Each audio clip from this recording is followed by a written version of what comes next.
Rishi Sunak this week appeared on BBC Newscast to talk about his disastrous spring statement. It was Laura Kuenssberg's final appearance as the BBC's political editor, and she asked the Chancellor about people scrutinising his wife's business interests.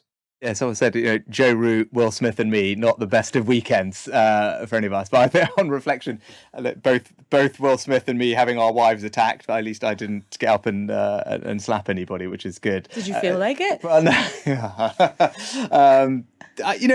Look, it's I know what people are going through is tough, and that's tough. But in terms of me, and has it been a hard week? People being critical of the media, that doesn't make it tough for me. And one of the things that did happen is people started asking questions about, your family and about your wife. What was that like? I mean, she got dragged into it over her family's business interests. What did that make you feel? I think it's totally fine for people to take shots at me. It's fair game. I'm the one sitting here, and that's what I signed up for. It's actually it's very upsetting, and I think wrong for people to try and come at my wife. Joe Root is England's cricket captain. They lost a test match last weekend, and you'll know Will Smith slapped Chris Rock after he made a joke about his wife at the Oscars. There is an obvious problem with the comparison Sunak made there, though. Jada Smith was mocked for a health condition, in her case, alopecia. Rishi Sunak's wife, Ashkata Murphy, was scrutinised for having business interests in a country her husband was sanctioning. These things are in no way the same. They are nothing to do with each other. And with complete predictability, Kuenssberg didn't press him on this difference. He got away with it. He came across as so lightweight, Michael. He came across as so lightweight. People talk about a Potemkin village. I feel like in Britain we have Potemkin politics and Potemkin politicians. You get exceptions like Nicola Sturgeon or Boris Johnson. They're quite robust political brands, and people have heard of them. And Sunak, people have heard of him because of furlough.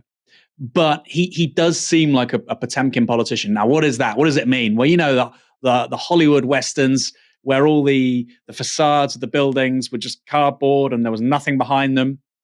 That's effectively a lot of politics in this country.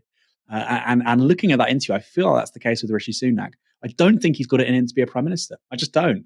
He seems really vacuous, nothing driving him, no oomph. People love a bit of oomph.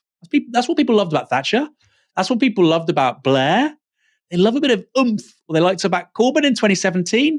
The only time I rate Starmer is actually when I obviously dislike it, I disagree with it. But when he shafts people, you think people have got a bit of oomph. They can do something. They're willing to get to the top.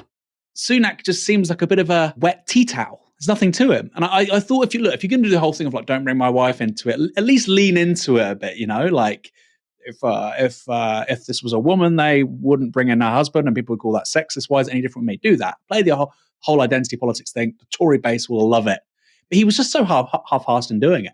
He's not the Kendall Roy, zesty millennial CEO. I can do this. I can reinvigorate Britain. He's not the identikit Tory.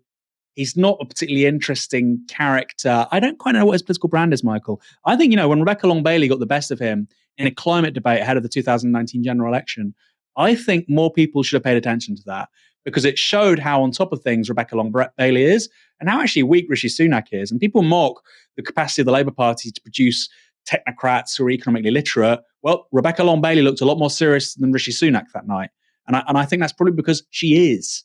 And we did her a disservice. And I think a lot of people have overestimated Rishi Sunak for a bit too long. Did you just say that Rishi Sunak isn't even as convincing as Kendall Roy? Is that the standards we're holding up for him, and he's still failing?